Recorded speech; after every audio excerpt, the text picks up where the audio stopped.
May I come in sir?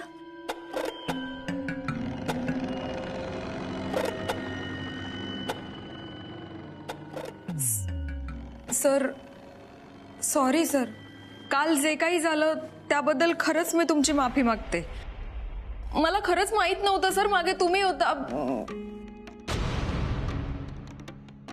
Sir काहीतरी बोला ना सर, प्लीज.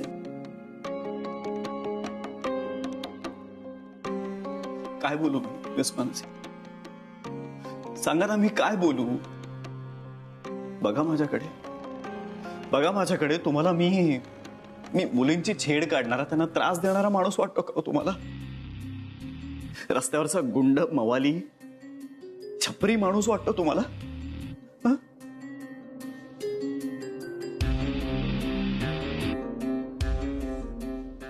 मिस मानसी, तुम्ही मला मारा, माझ्या कानाखाली मारा, परत मारा. सर हे काय बोलताय तुम्ही? अहो, काल सगळ्यांसमोर वाजवलेत की रे तुम्ही.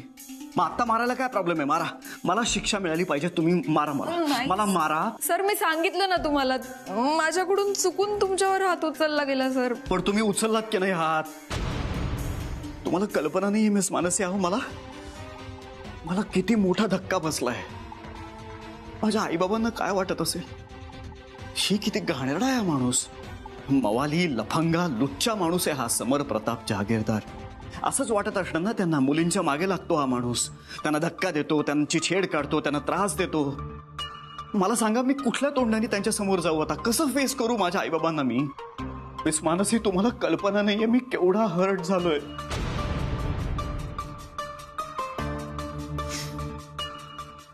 खूप त्रास झालाय मला या सगळ्याचा, खूप त्रास झालाय. सर तुम्ही नका ना त्रास करून घेऊ. तुम्ही समजताय तसा आई बाबा विचार करत नाहीयेत. त्यांचा पूर्ण विश्वास आहे सर तुमच्यावर. आणि बाबांनाही काल जे काही झालं त्याचं तुम्हाला वाईट वाटलं असेल याचाच त्रास होतोय सर.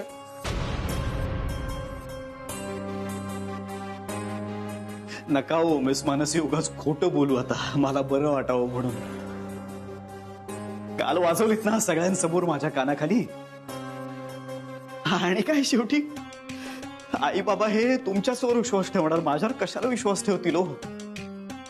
नाही सर, त्यांचा तुमच्यावर पूर्ण विश्वास आहे. त्यांना माहिती आहे तुम्ही तसे नाही आहात.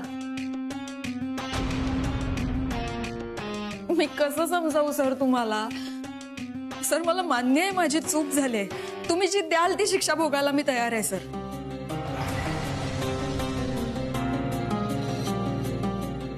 तुम्ही प्लीज स्वतःला त्रास करून नका घेऊ.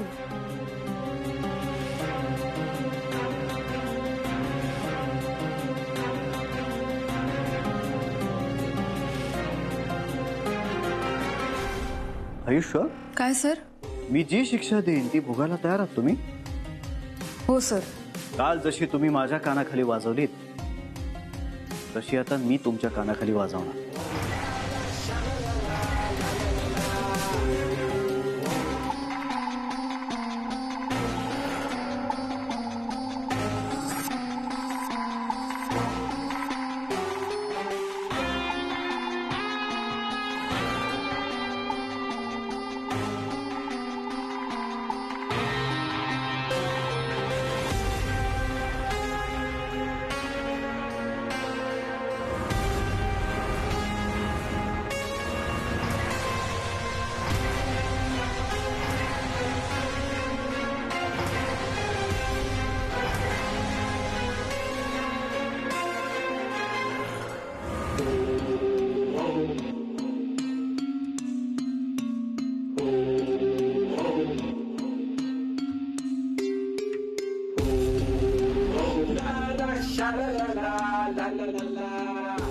काय मिस मानसी, तुम्हाला खरंच असं वाटलं मी तुम्हाला मारेन?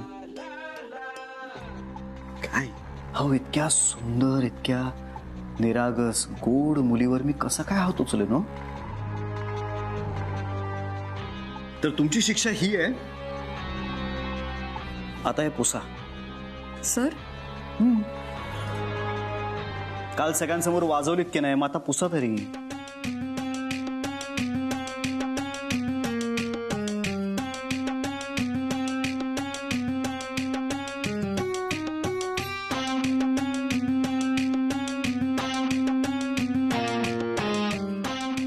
सुंदर मुलींना त्रास देणं, त्यांना छेडणं, त्यांना मारणं, हात उचलणं मला अजिबात आवडत नाही.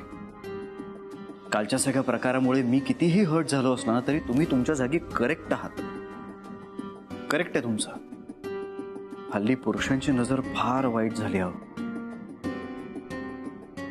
त्यामुळे मुलींनी हे असंच डॅशिंग एकदम असं राहिलं पाहिजे. जा जा काम करा जा. Thank you sir.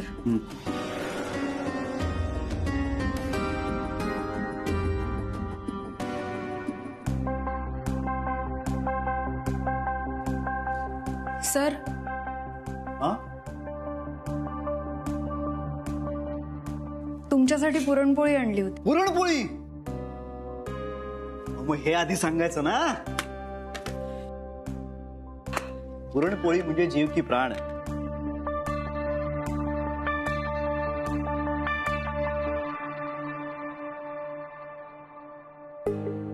वा मस्त आहे. तुझ्यासारखीच गोड आहे.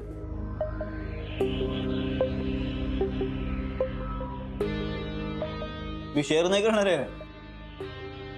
मला आवडली आणि मला आवडलेली गोष्ट मी शेअर नाही करत कधी. Okay sir. जा जा कामाला लागा. सर परत एकदा थँक्यू मला माफ केल्याबद्दल. थँक्यू.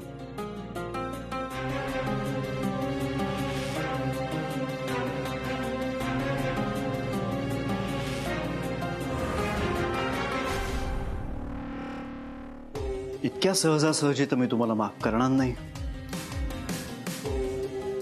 कारण आता हे माझ्या इगोवर आलंय. मजा येणार. मिस मानसी आता मजा येणार.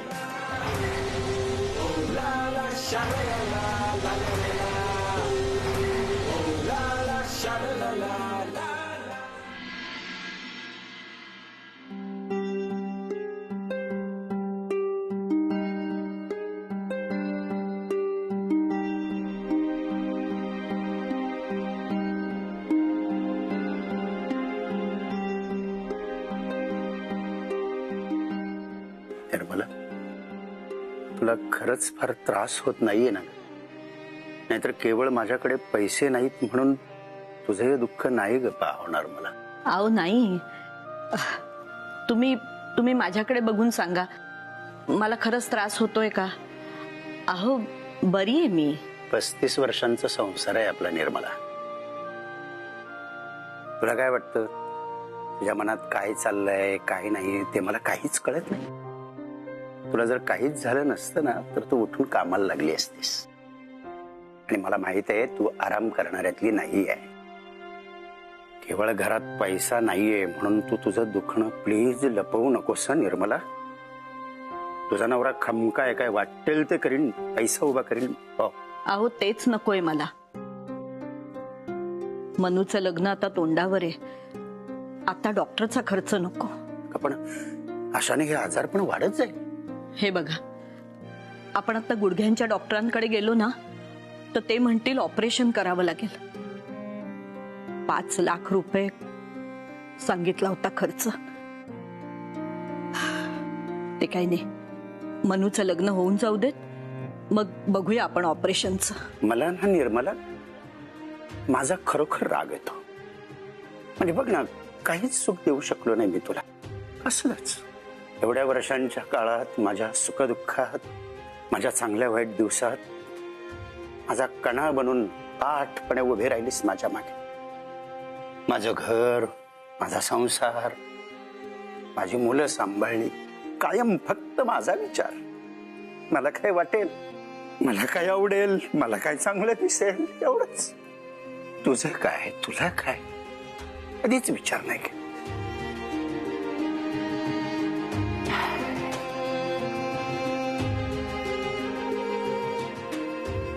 माफ कर मला. माफ कर. हो, हे काय करताय तुम्ही? हा नाही, मी खरं सांगू, मला अजिबात त्रास होत नाहीये, पण तुम्ही असे हतबल झालात ना, हरलात ना, की मला खूप त्रास होतो. असं कधी पाहिलं नाहीये मी तुम्हाला, कधीच नाही. आणि आणि तुम्हाला असं वाटतंय का की तुम्ही माझ्यासाठी काहीच केलं नाही असं? हो, एवढी सोबत केलीत की आतापर्यंत आपल्या चौघांचं कुटुंब दिलं. अजून काय पाहिजे मला? काही नाही. हे बघा, अजिबात काळजी करू नका, मी खरंच बरी. हे एवढा समजूतदारपणा कुठून मिळवलंस ग? आणि त्याबरोबर एवढी ही सहनशीलता मला कसं नाही जमलं ग हे? अहो, तुम्ही जे केलं ते मला तरी कुठे जमलं? हं? तुम्ही तुमची भूमिका अगदी योग्यपणे निभावलीत आणि मी माझी. त्यात डावं उजवं कुठे आलं? हं? आणि मी तुमचा नाही, आपला संसार सांभाळलाय. बरं, अजून एक, मुलींना ऑपरेशन बद्दल काही कळू देऊ नका. त्यांना उगाच आपली झळ कशाला? हं?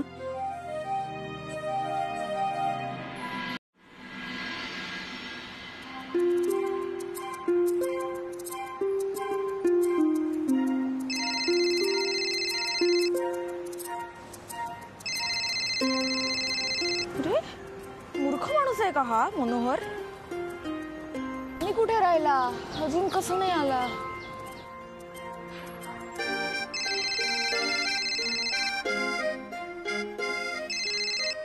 काय आहे तुझं? मी फोन कट करते म्हणजे मला तुझ्याशी बोलायचं नाहीये एवढं साधं कळत नाही का तुला? मी काय केलं की तुला माझ्याशी बोलायचं नाहीये? आणि तू, मला वाटलं. सॉरी. हो, मग तुला कोण वाटलं? नाही रे, तो मनोहर सारखा फोन करून त्रास देतोय. कोण ग मनोहर? बाबांनी लग्नासाठी पसंत केलेला मुलगा. अच्छा, हा, हो. सारखा फोन करतोय रे तो. सोडते, जाऊ दे. तू कुठे आहेस आता? किती वेळ लागणार तुला यायला? 0 मिनिटं. माझी बायको एवढी वैतागली आहे, मला मिस करते. म्हणल्यावर मी वेळ कसा घालवेन? आणि सांग ना कुठे आहेस तू? तू डोळे मीट. डोळे उघडलेस ना की मी तुझ्या समोर उभा असेल. आणि हा, घे आलो. आणि काय मग बायको, कसा गेला आजचा दिवस? हे समर सर काही बोलले नाही ना तुला? हो, म्हणजे ना ते काहीच बोलले नाहीत. काही झालंय असं काही रिॲक्टच झाले नाहीत. बघ, मी म्हणालो होतो तुला. खरं तर मला त्यांच्या अशा वागण्याचंच टेन्शन आलंय रे. मनू, मला तुझं काही कळत नाही. जे सकाळी ऑफिसला जाताना सर काहीतरी बोलतील ह्याचं टेन्शन तुला आलं होतं, आणि आता ते काहीच बोलले नाही ह्याचं टेन्शन आलंय तुला. तसं नाहीये रे. आणि जाऊ दे, ते सोड. मी तुझ्यासाठी काहीतरी आणलंय. काय? मनू, अगं ऑफिसमध्ये नाही दिल्यास? दिल्या, समर सरांना पण दिल्या. त्यांनी सगळ्या संपवल्या. मग ही कशी काय उरली? ही मी तुझ्यासाठी काढून ठेवली होती माझ्या डब्यातली. किती गोड आहेस तू मनू. वा वा. म्हणजे आता ह्या पुरणपोळीला आईच्या हातची चव आणि माझ्या बायकोचं मिसळलं गेलेलं प्रेम, म्हणजे ही पुरणपोळी आता खूप भारी लागणार आहे. पण तुला माहिती आहे म्हणू, ही तुझ्यापेक्षा थोडी कमीच गोड लागेल. हो? हे बरं, काकू कशा आहेत? ती काय खरं सांगणार आहे का? बरी आहेच म्हणत असते. पण आणि मला तर खरंच टेन्शन आलंय रे तिचं. म्हणजे ना तिला त्रास झाला तरी ती अंगावर काढते दुखणं. तसं तिने नको करायला. हो ना. पैसा नसेल तर माणसाला किती तडजोड करावी लागते ना. आणि हे म्हणू, बघ तू घाबरू नकोस, हे दिवस पण जातील. हो रे, पण ते जाताना किती त्रास देऊन जातात ना. बघ ना, आईच्या गुडघ्यांचं ऑपरेशन करायचंय म्हणजे पैसे हवेत, आणि बँकेतल्या फ्रॉड नंतर तर आता एवढे पैसे कुठून आणणार? मला तर ना खरं तर सगळे रस्ते बंद झाल्यासारखं वाटतंय रे. म्हणून तुला माहिती आहे, ही गाडी चालवताना ना मी एक गोष्ट शिकलोय. कधीतरी अचानक समोरचा रस्ता बंद आहे असं कळतं, इथून पुढे नाही जाता येणार. पण तेव्हा पॅनिक नाही व्हायचं. तेव्हा गाडी थोडीशी मागं घ्यायची आणि नवीन रस्ता शोधायचा. हा, तो नवीन रस्ता कुठे जात असतो हे आपल्याला माहीत नसतं, पण आपण धीर न सोडता गाडी चालवत राहायचं. नवीन रस्ता आपोआप सापडतो. आणि एक रस्ता संपला ना की दुसरा रस्ता सापडतोच. आपल्यालाही सापडेल नवीन रस्ता.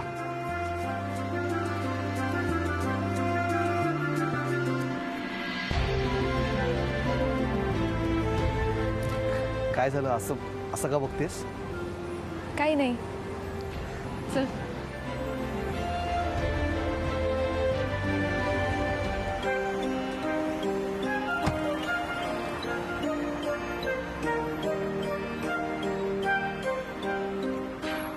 जरा पुरणपोळीची चव घेतो.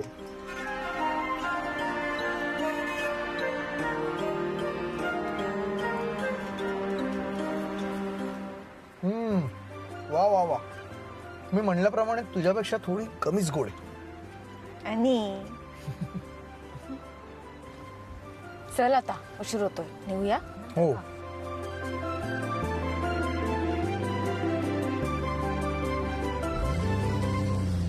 आई, एवढं सगळं झालं आणि तू मला एक साधा फोन करून सांगितलं नाहीस. चल, आत्ताच्या आत्ता आपण डॉक्टरांकडे जाऊया. डॉक्टरांकडे जाऊ, एक्सरे काढू पायाचा. माझ्या ओळखीच डॉक्टर आहेत. चला बाबा, आईला घ्या. चला आपण जाऊया. बाबा, काय आईला याचं पडलेलं नाही हो बघवत. आपल्या मनूचं लग्न आहे पुढच्या काही दिवसात. तुला लग्नाची धावपळ करायची की नाही? अहो हो, पण मी बरी आहे आता. मला त्रास होत नाहीये. आणि तुम्हाला मी मुलगा मानते की नाही, मग मला त्रास झाला ना तर मी तुम्हाला सांगेन. खोटं बोलतेस तू आई, खोटं बोलतेस तू. मला मुलगा मानत असतीस ना तर तुम्हाला सांगितलं असतंस फोन करून, अरे समोर मी पडले स्टुलावरनं. तू केलंस? बाबा काय हा, जाऊ द्या, माझं चुकलं. काय या जगात माझं कोणी नाही म्हणून मी तुमच्यामध्ये मी आपली माणसं शोधत होतो. पण माझं चुकलं. मला तुम्ही सतत ही जाणीव करून देता की मी परका आहे. हो, ठीक आहे.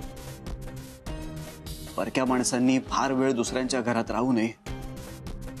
मी निघतो, माझं चुकलं. हो, असं काय करताय? अहो, तुम्ही या घरचेच आहात आणि आम्ही तुम्हाला या घरचेच मानतो. मग बाबा, आईला एवढं लागलं, मला सांगावंच नाही वाटलं तुम्हाला? मनोहर म्हणाले की अहो जाऊया आपण त्यांच्या घरी, म्हणून इथे आलो आणि हे कळलं. नाही तर आम्हाला कळलंही नसतं.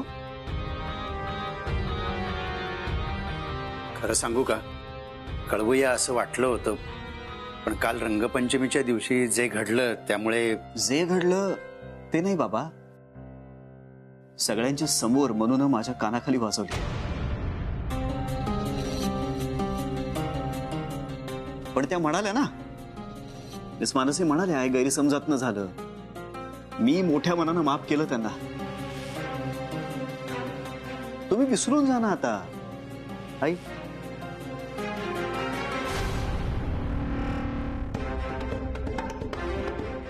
अरे मिस मानसी, काय होता कुठे तुम्ही? आईला एवढं लागलं, तुम्ही मला सांगितलं सुद्धा नाहीत. तुमचे मनोहर म्हणाले की आपण जाऊया, खूप फोन केले, तुम्ही उचललेत नाहीत त्यांचे फोन, म्हणून तुमच्या काळजीपोटी आलो इथे आम्ही. काय मनोहर? मिस मानसी, ऍक्च्युअली मी तुम्हाला तुमच्या ऑफिस मधून पिकअप करून तुमच्या सोबतच घरी येणार होतो, पण तुम्ही फोनच उचलला नाहीत. कोणी महत्वाचा माणूस भेटला होता का वाटेत?